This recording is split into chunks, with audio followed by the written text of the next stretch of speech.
Subscribe करें और देखें एक स्पाइन चिलिंग स्टोरी और नई स्टोरी की नोटिफिकेशन के लिए बेल आइकन प्रेस कीजिए। इससे जब भी हमारी नई स्टोरी रिलीज होगी सबसे पहले आपको बता दिया जाएगा।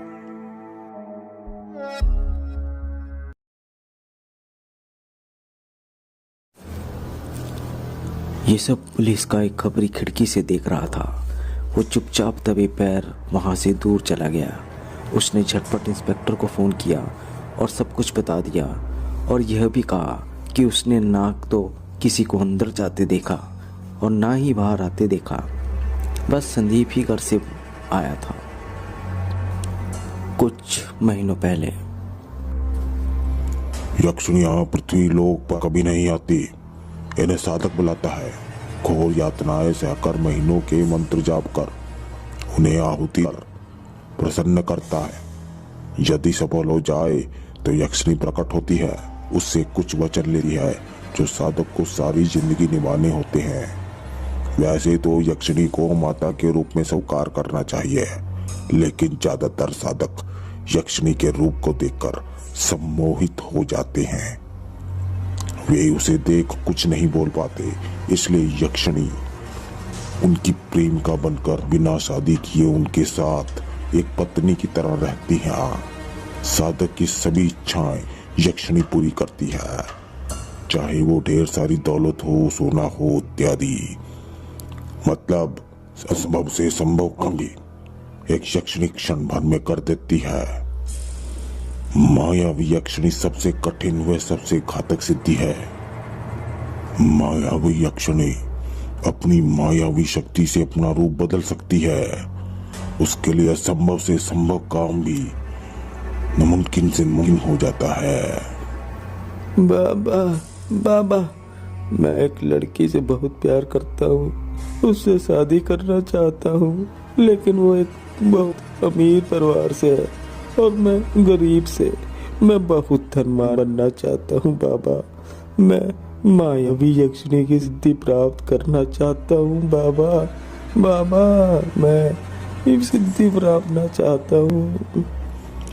तो जिद कर रहा है तो मैं पूरी विधि बता दूंगा, लेकिन याद रखना मायावी यक्षिणी पूरी जिंदगी तेरे साथ रहेगी, तेरी मृत्यु तक। और याद रखना मायावी यक्षिणी के प्रकट होने उससे अपनी माता के रूप में पालन करने का आशीर्वाद लेना, नहीं तो वो तेरी प्रेमिका बनकर तुझे अपना गुलाम बना लेगी।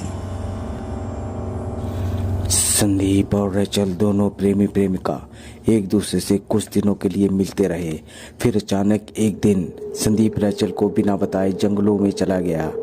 वो किसी से ना मिलता ना वो बात करता, यहाँ तक कि उसने अपना मोबाइल फ़ोन भी स्विच ऑफ कर दिया था। जंगल में वो हर रोज़ अघोरी बाबा की बताई गई विधि से मायावी यक्षिणी का आह्वान करता। घोर यातनाएं सह कर कई महीनों उसने मायावी यक्षिणी की उपासना में बिताए। इतने दिनों के मंत्र जाप व यातनाएं सहने के बाद भी जब सफलता नहीं मिली, तब उसने अघोरी बाबा द्वारा बताई एक विशेष विधि का अनुसरण किया। उस अमावास की रात शमशान के मुर्दे की हड्डियों की माला पहनकर अपने दिलो जान से मायावी यक्षिणी को बुलाने के लिए मंत्रों का जप करना शुरू किया। 2 दिनों से उसने कुछ न खाया न पिया था। जप करते करते उस पर बेहोशी छाने लगी और फिर क्या, वहाँ मायावी यक्षिणी प्रकट हो गई। संदीप आंखें खोलो, मैं आ गई हूँ। संदीप आंखें खोलो, मैं आ गई हूँ। वो अत्यंत सुंदर थी। उसकी काया को देख संदीप भी सम्मोहित हो उठा। वो अपने पर नियंत्रण ना रख सका। मायावी यक्षिणी ने उससे कब वचन ले लिए और वो कब उसकी प्रेमिका बनकर उसके साथ घर आ गई, संदीप को कुछ ना पता लगा। इंस्पेक्टर अपने कैबिन में बैठे थे। वे सोचने लगे, रेचल के पिता जो बहुत बड़े बिजनेसमैन हैं, वे मुझ पर अपनी पहुंच के बलबूते पर इसी प्रकार दबाव डालते रहेंगे। खबरी ने बताया था कि सन के साथ एक सुंदर औरत घर पर है। हो न हो शायद यही मायावी यक्षिणी हो। रैचल के पिता जब तक उसे ना देख लें वे यकीन नहीं करेंगे। मुझे रैचल के पिता को संदीप के घर के पास ले जाना होगा। इंस्पेक्टर ने रैचल के पिता को फ़ोन किया और कहा कि आप जानना चाहते हैं कि आपकी बेटी की जान किसने ली, तो फौरन मेरे पास आ जाइए। इस पर रैचल के पिता मान गए। थाने के इंस्पेक्टर रैचल के पिता की कार में बैठ गए। संदीप के घर से कुछ दूर उन्होंने कार रोक ली। दोनों पैदल चलने लगे। संदीप के घर के पास पेड़ के पीछे छुपकर दोनों देखने लगे। इंस्पेक्टर ने उंगली मुंह पर रखकर रैचल के पिता को चुप रहने का इशारा किया।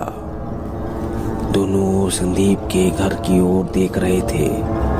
वहां जानलेवा सन्नाटा छाया हुआ था।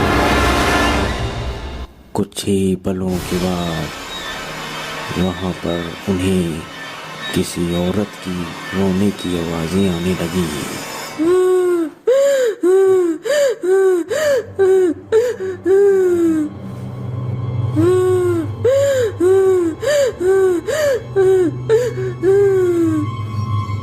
जहां से रोने की आवाजें आई दोनों उसी ओर बढ़ने लगे। पास ही पेड़ के नीचे एक औरत बैठी रो रही थी। उसका मुंह बालों से ढका हुआ था। वो बस रोई जा रही थी। इंस्पेक्टर ये मेरी बेटी की रोने की आवाज है। मेरी बेटी रो रही है। ऐसा कहकर रैचल के पिता उस लड़की की तरफ दौड़ पड़े। पास जाकर वे बोले, बेटी रैचल मेरी बेटी। सर रुक जाइए सर, ये आपकी बेटी नहीं है। आपकी बेटी इस दुनिया में नहीं है। सर रुक जाइए।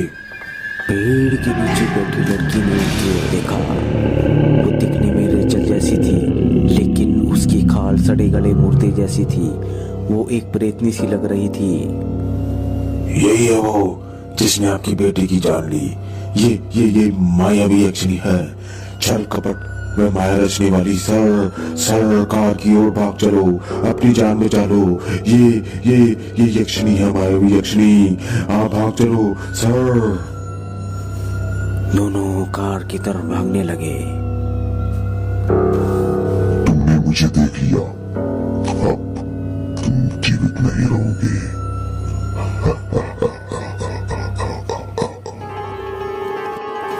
दोनों भागते भागते ठोकर लगकर गिर गए।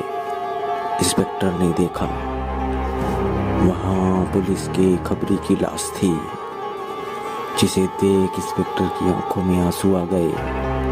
मायावी यक्षिणी के हाथों को अपनी ओर आता देख दोनों चीख पड़े। घर के अंदर संदीप ने चीखें सुनी। तब वह दरवाजा खोलकर घर से बाहर आया। बाहर जो उसने देखा उसे देख उसकी रूह कांप उठी। मायावी यक्षिणी ने अपना भयानक व विशाल रूप कर लिया था। मायावी यक्षिणी ने एक हाथ में इंस्पेक्टर को उठा रखा था और दूसरे हाथ में रैचल के पिता को। दोनों तड़प रहे थे। संदीप के कानों में अघोरी की बातें गूंजने लगी, उसी बाबा की जिसने उसे मायावी यक्षिणी की सिद्धि की विधि सिखाई थी। अब संदीप ने अपनी भूल का पश्चाताप करने की ठान ली। उसने जमीन पर पड़े कांच के टुकड़े को अपने हाथ में ले लिया। दोनों हाथों से संदीप ने कांच के टुकड़े को अपने पेट में घोंसा। एक बार, दो बार, जब तक उसके हाथ सुन नहीं पड़े। क्योंकि संदीप के जीवन के तार मायावी यक्षिणी से जुड़े हुए थे। संदीप के पहले घाव से ही मायावी यक्षिणी के हाथ ढीले पड़ गए। इंस्पेक्टर और रैचल के पिता दोनों जमीन पर गिर गए, लेकिन वे सुरक्षित थे। संदीप की सांसें उखड़ने लगी। दूसरी तरफ मायावी यक्षिणी धूल होकर पिघलने लगी। कुछ ही पलों में एक जोरदार विस्फोट से उसका शरीर राख बन गया। दूसरी तरफ संदीप ने हमेशा हमेशा के लिए अपनी आंखें बंद कर ली। इस घटना को 30 साल बीत गए। अब मैं रिटायर्ड हो गया हूँ। रैचल के केस की फाइल हमें बंद करनी पड़ी क्योंकि कोई सबूत नहीं मिले थे। ऑफिशियली पुलिस रिकॉर्ड्स में ये केस अनसॉल्व्ड है और इस केस की फाइल बंद है। लेकिन सच्चाई यही थी कि मेरी टीम ने इस केस को सॉल्व कर लिया था। क्योंकि कानून इन बातों को नहीं मानता, इसलिए मैंने ऑफिशियल फाइल्स में ये सब नहीं लिखा था। जिस संदीप को हम अपना मुख्य संदिग्ध मान रहे थे, यानी हमारा प्राइम सस्पेक्ट, उसी ने अपनी जान देकर मुझे बचा लिया। मायावी यक्षिणी के इस अनुभव के बाद मेरी जिंदगी बदल गई। मैं एक नास्तिक से आस्तिक बन गया और अब मैं हर रोज नित्य पूजा पाठ करता हूँ।